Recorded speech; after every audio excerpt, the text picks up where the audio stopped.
शांति अपने दो बेटों अर्नव और आरुष के साथ शांति से जीवन बिता रही थी। लेकिन शांति के पति सोहन से उसकी कभी कभार थोड़ी अनबन हो जाती थी। एक दिन शांति रोज की तरह सुबह का खाना बना रही थी, तभी दरवाजे की घंटी बजी। घंटी की आवाज सुनकर वो दरवाजे की ओर जाते हुए कहती है, अरे आती हूँ, कौन है, सब्र करो। शांति दरवाजा खोलती है तो देखती है कि उसके जेठ मोहनदास सामने खड़े होते हैं। वो सक पकाकर अपना घूंघट करती है और पैर छूकर कहती है, आइए आइए जेठ जी।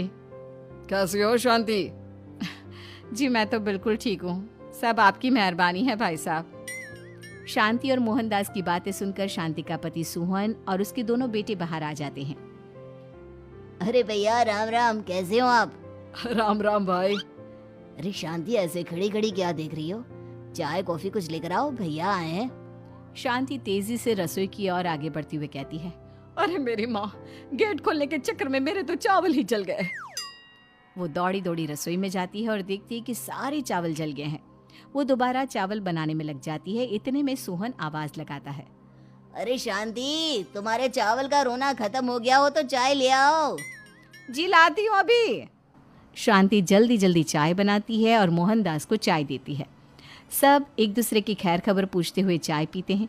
चाय खत्म होती ही मोहनदास शांति की ओर देखते हुए मजाक में कहते हैं, शांति, अब तुम्हारी चाय में दम नहीं रहा, अब हमें चाय बनाने वाली बदलनी पड़ेगी। ये कैसे मुमकिन होगा जेठ जी, घर और बाहर का सारा काम मुझे ही करना पड़ता है और कभी कभी जल्दी जल्दी के चक्कर में काम बिगड़ जाते हैं, जैसे आज चावल जल गए। अरे इसी का तो हल लेकर आया हूँ। मैंने रिश्ता देखा है अर्नव और आरुष के लिए। दोनों लड़कियाँ बहुत सुंदर और सुशील हैं। अगर आप दोनों इजाज़त दें तो बात करूँ आगे। सोहन और शांति रिश्ते की बात सुनकर कहते हैं, अब ठीक है, बात चलाइए ना भैया, पर पहले लड़की के बारे में कुछ बताइए तो सही। हाँ हाँ भाई साहब, लड़की कैसी है, परिवार कैसा है, कहाँ के रहने वाले हैं? देखो, परिवार तो बहुत अच्छा है, पर वे दोनों लोग बहुत गरीब हैं। दहेज में कुछ मिलेगा नहीं। अरे हमें दहेज में कुछ चाहिए भी नहीं, बस लड़की संस्कारी होनी चाहिए। एक लड़की तो पढ़ी लिखी है और शहर की रहने वाली है, पर दूसरी अपनी गरीबी की वजह से पढ़ न सकी और गांव में रहती है। लेकिन दोनों है बहुत खूबसूरत। अगर तुम सबको देखते ही पसंद ना आ जाए तो मेरा नाम बदल देना। हाँ, पर तो हम आके मूंद कर भरोसा कर सकते हैं भैया। आप आगे बात चलाइए, हम शादी करने को तैयार हैं। कुछ ही दिन में अर्नव और आरुष की शादी हो जाती है। आरुष की शादी अनपढ़ लड़की मंजरी से हो जाती है, जो कि बहुत भोली भी होती है, और अर्नव की शादी पढ़ी लिखी लड़की तनुजा से हो जाती है, जो कि घमंडी और चालू होती है। एक दिन मंजरी घर के काम कर रही थी कि अचानक शांति उसे आवाज लगाती है, बड़ी बहू, ओ बड़ी बहू, मंजरी जल्दी यहाँ आओ। मंजरी जल्दी जल्दी शांति के पास जाती है। बेटा मेरे पैर दबा दे, बहुत दर्द हो रहा है। जी माँ जी, बस बर्तन धोकर आती हूँ।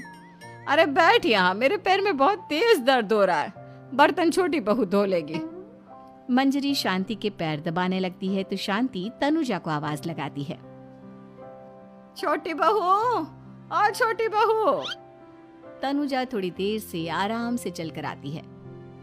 जी माँ जी, आपने बुलाया मुझे? आपको कोई काम था क्या? तू कुछ काम कर रही है या? शांति की बात काटते हुए तनुजा बोलती है, कुछ नहीं माँ, फोन पर अपने घर पर बात कर रही थी। अरे बाद में बात करियो अपने घर वालों से, पहले जाके बर्तन धो ले। तनुजा मुंह बनाते हुए अपनी जिठानी की ओर देखती है और मन ही मन कहती है, ये महारानी वहां बैठी है, ये नहीं कि बर्तन धो ले। मैंने इतनी पढ़ाई बर्तन धोने के लिए की थी क्या? तनुजा दांत पीसकर वहां से चली जाती है। अगले दिन सब दफ्तर चले जाते हैं, तभी डाकिया चिट्ठी लाता है। शांति चिट्ठी लेकर मंजरी से कहती है, बड़ी बहू, जरा छोटी बहू को बुलाना, एक चिट्ठी आई है। मेरी तो आंखें कमजोर है तो मुझसे पढ़ा नहीं जाएगा। मंजरी तनुजा के पास जाकर कहती है, तनुजा, तुम्हें माँ जी बुला रही हैं। मुझ पर हुक्म मत चलाओ, काम बताओ काम। अरे मैंने तुम पर कहाँ हुक्म चलाया, और हुक्म चला भी दूंगी तो क्या हुआ, तुम तो मेरी छोटी बहन की तरह हो ना। तुम जैसी अनपढ़, जाहिल और गांव की गवार मेरी बहन नहीं हो सकती। बेचारी मंजरी तनुजा की बात सुनकर अपना सा मुंह लेकर रह गई। कोई चिट्ठी आई है, माँ जी तुमसे पढ़वाना चाहती है, बस इसलिए बुला रही हैं। मुंह टेढ़ा करके तनुजा मंजरी का मजाक बनाती हुए कहती है, अनपढ़ कहीं की। तनुजा का ऐसा बर्ताव देखकर बड़ी बहू बहुत दुखी होती है। तनुजा को अपनी पढ़ाई का घमंड इतना हो गया कि अब वो घर के कोई काम नहीं करती और अपनी जेठानी का मजाक बनाती रहती। तनुजा का ये बर्ताव अब उसकी सास को भी नजर आने लगा था। एक दिन शांति ने अपनी बड़ी बहू से कहा, मंजरी, तनुजा हर समय तुम्हारा मजाक उड़ाती है, तुम्हें गुस्सा नहीं आता क्या? आता तो है माँ जी, लेकिन मैं क्या करूं? जब भी उसे कुछ बोलती हूँ वो और भी जली कटी बातें मुझे सुनाकर चली जाती है। मैं उसे अपनी छोटी बहन की तरह प्यार करती हूँ, लेकिन उसके दिल में मेरे लिए कोई इज्जत नहीं। बहू, तूने वो कहावत सुनी है, जुल्म करने वाले से ज्यादा जुल्म सहने वाला अपराधी होता है। मंजरी अपनी सास का इशारा समझ जाती है। वो अपनी देवरानी को सबक सिखाने की ठान लेती है और एक दिन शांति अपनी दोनों बहुओं के साथ बैठी थी तो शांति अपनी बड़ी बहू से पूछती है, अरे बहू, शाम होने को है, कुछ सोचा है क्या बनेगा खाने में? माँ जी, मेरे तो सर में बहुत दर्द है आज। मेरी प्यारी देवरानी ही कुछ अंग्रेजी खाना बनाकर खिलाएगी। सुना है पढ़े लिखे लोग अंग्रेजी खाना बहुत अच्छा बनाते हैं, क्यों तनुजा? इतना कहकर मंजरी अपनी सास की ओर देखकर मुस्कुरा दी। तनुजा अपनी तारीफ सुनकर बहुत खुश हो गई। इतने में शांति कहती है, ये तो सच बात है छोटी बहू, ये तो मैंने भी सुना है। हम भी पक गए हैं बड़ी बहू के हाथ का खाना खा खा कर। तनुजा, तुम्हारी माँ भी तो तुम्हारे खाने की बहुत तारीफ करती हैं। आज हमें भी खिला दो कुछ अच्छा सा बनाकर।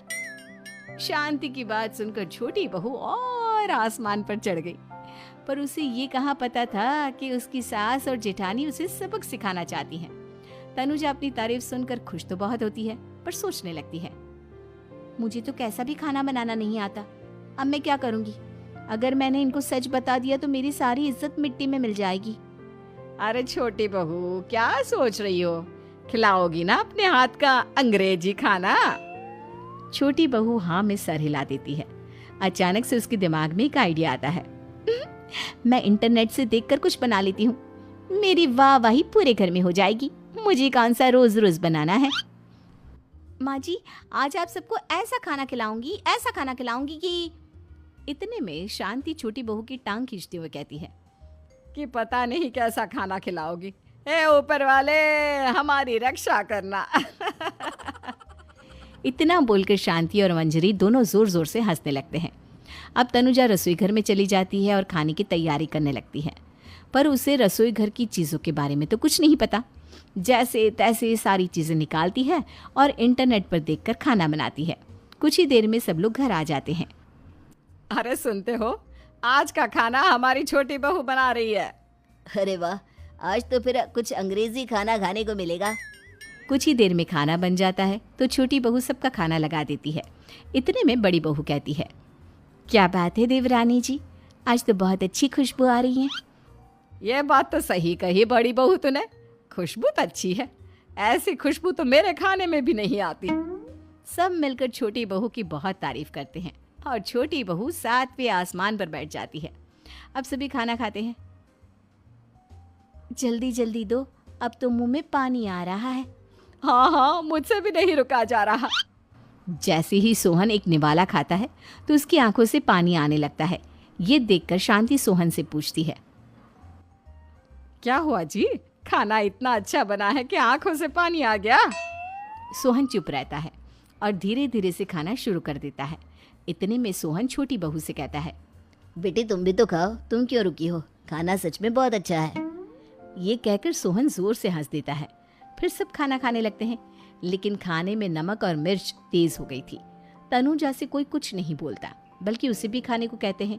जैसे ही छोटी बहू खाना खाती है वो पानी पानी कहकर चिल्लाती है, पानी, इसमें तो पानी। ये खाना तो सच में इतना अच्छा बना है कि हमारे साथ साथ देवरानी जी भी इसके स्वाद को कभी नहीं भूल पाएंगी। सही कहा बहू।